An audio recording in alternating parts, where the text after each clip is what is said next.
امریکہ پر کون راج کرے گا؟ صدارتی الیکشن کے لیے میدان تیار، 16.5 کروڑ امریکی آج ووٹ کاسٹ کریں گے۔ کاملا ہیرس اور ڈونلڈ ٹرمپ میں کانٹے کا مقابلہ متوقع۔ بڑے مارکے کے لیے پولنگ سٹیشنز پر الیکٹرانک مشینز، بیلٹ باکس اور دیگر سامان پہنچا دیا۔ سیکیورٹی انتظامات سخت۔ ارلی ووٹنگ میں 7 کروڑ 80 لاکھ افراد نے حق رائے دہی استعمال کیا۔ الیکشن میں کامیابی کے لیے 538 الیکٹورل ووٹ میں سے 270 درکار۔ امریکی انتخابات کی سب سے بڑی ٹرانسمیشن صرف سما پر، پل پل کی خبریں، تبصرے اور جاندار تجزیے۔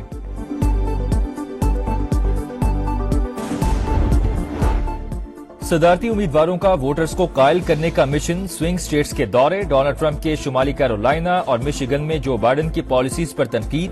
حامیوں سے کہا ہارنا نہیں، الیکشن ضرور جیتنا ہے۔ پینسلوینیا میں انتخابی ریلی سے خطاب۔ اقتدار میں آ کر ایلین اینیمیز ایکٹ نافذ کرنے کا عزم۔ امریکیوں کو قتل کرنے والے تارکین وطن کے لیے سزائے موت کا مطالبہ۔ کاملا ہیرس کا بھی حامیوں سے خطاب، کہا منتخب ہو کر تمام امریکیوں کی صدر بنوں گی، نئی شروعات کے لیے تیار ہیں۔ کاملا کا پینسلوینیا میں مقامی ریسٹورانٹ کا دورہ، شہریوں سے گھل مل گئیں۔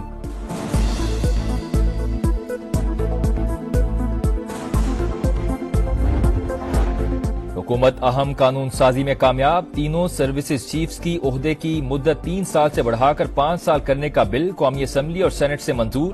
سپریم کورٹ میں ججز کی تعداد میں اضافے کے بل کی منظوری۔ پریکٹس اینڈ پروسیجر ترمیمی بل بھی منظور۔ سپریم کورٹ کے ججز کی تعداد 17 سے بڑھا کر 34 تک کی جائے گی۔ اسلام آباد ہائی کورٹ میں ججز کی تعداد 9 سے بڑھا کر 12 ہوگی۔ قائم مقام صدر نے 6 ترمیمی بلز پر دستخط کر دیے۔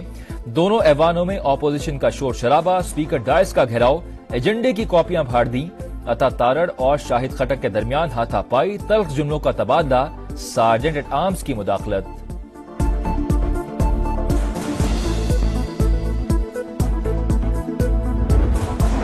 آرمی ایکٹ ترمیمی بل کی تفصیلات منظر عام پر آ گئیں۔ تینوں سروسز چیفز کی ریٹائرمنٹ کے لیے 64 سال عمر کی حد بھی ختم۔ توسیع کے دوران رینک کی مدت یا عمر کی پابندی کا اطلاق نہیں ہوگا۔ نیول چیف کے لیے پاکستان نیوی آرڈیننس 1961 کی 3 دفعات میں ترمیم۔ فضائیہ کے سربراہ کے لیے ایئر فورس ایکٹ 1953 کی 3 دفعہ تبدیل ہوئیں۔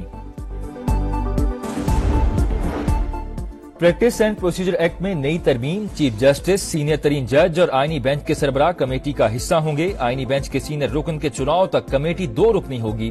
کوئی رکن انکار کرے تو چیف جسٹس کسی اور جج کو شامل کر سکیں گے۔ تمام سروسز چیفز کی مدت کا تعین ان کی تقرری کی تاریخ سے ہوگا۔ پہلے توسیع کے لیے پارلیمنٹ سے تائید کرانا پڑتی تھی۔ مدت کے تعین سے مستقبل میں بھی حکومتوں کو فائدہ ہوگا۔ وزیر دفاع خواجہ آصف کی سما سے گفتگو۔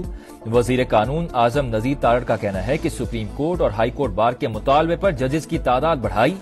جوڈیشل کمیشن فیصلہ کرے گا آئینی بینچز میں کتنے ججز چاہیے۔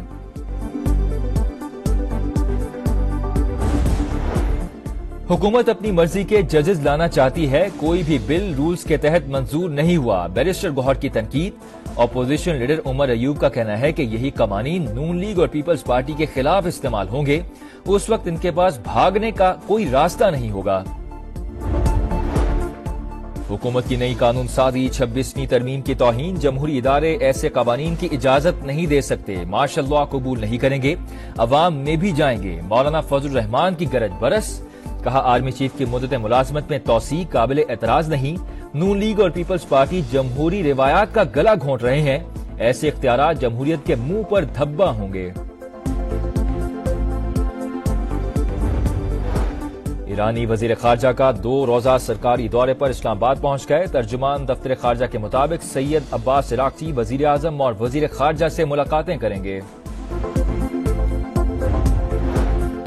حکومت نے IMF قرض پروگرام کی ایک اور شرط پوری کر دی۔ ECC کی رواں مالی سال کے لیے سرکولر ڈیٹ مینجمنٹ پلان کی منظوری، حتمی منظوری وفاقی کابینہ سے لی جائے گی۔ رواں مالی سال گردشی قرض میں 1077 ارب روپے اضافے کا امکان۔ IMF کو گردشی قرضہ 2310 ارب سے نہ بڑھنے کی یقین دہانی۔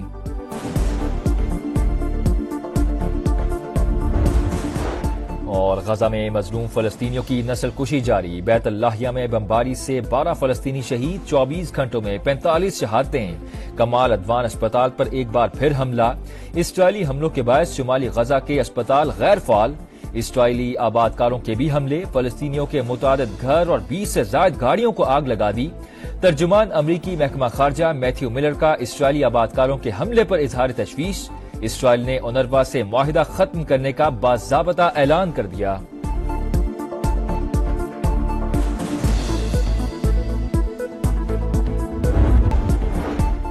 پریکٹس اینڈ پروسیجر ایکٹ میں نئی ترمیم، چیف جسٹس، سینئر ترین جج اور آئینی بینچ کے سربراہ کمیٹی کا حصہ ہوں گے۔ آئینی بینچ کے سینئر رکن کے چناؤ تک کمیٹی 2 رکنی ہوگی۔ کوئی رکن انکار کرے تو چیف جسٹس کسی اور جج کو شامل کر سکیں گے۔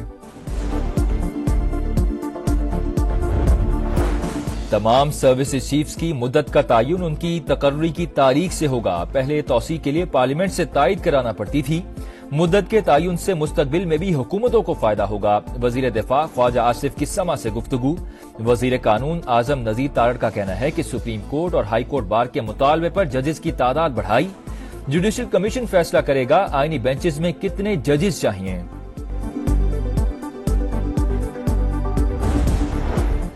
حکومت اپنی مرضی کے ججز لانا چاہتی ہے، کوئی بھی بل رولز کے تحت منظور نہیں ہوا، بیرسٹر گوہر کی تنقید۔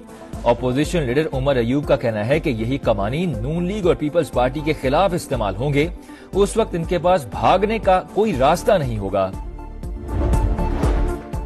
حکومت کی نئی قانون سازی 26ویں ترمیم کی توہین، جمہوری ادارے ایسے قوانین کی اجازت نہیں دے سکتے، مارشل لاء قبول نہیں کریں گے، عوام میں بھی جائیں گے۔ مولانا فضل الرحمان کی گرج برس، کہا آرمی چیف کی مدت ملازمت میں توسیع قابل اعتراض نہیں، نون لیگ اور پیپلز پارٹی جمہوری روایات کا گلا گھونٹ رہے ہیں، ایسے اختیارات جمہوریت کے منہ پر دھبا ہوں گے۔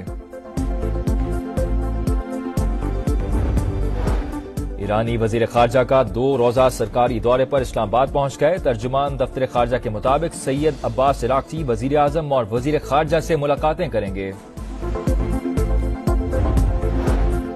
حکومت IMF قرض پروگرام کی ایک اور شرط پوری کر دی، ECC کی رواں مالی سال کے لیے سرکولر ڈیٹ مینجمنٹ پلان کی منظوری، حتمی منظوری وفاقی کابینہ سے لی جائے گی۔ رواں مالی سال گردشی قرض میں 1077 ارب روپے اضافے کا امکان، IMF کو گردشی قرضہ 2310 ارب سے نہ بڑھنے کی یقین دہانی۔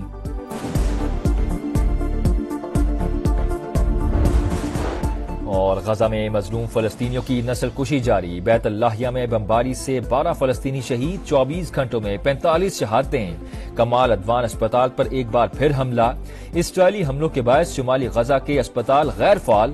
اسرائیلی آبادکاروں کے بھی حملے، فلسطینیوں کے متعدد گھر اور 20 سے زائد گاڑیوں کو آگ لگا دی۔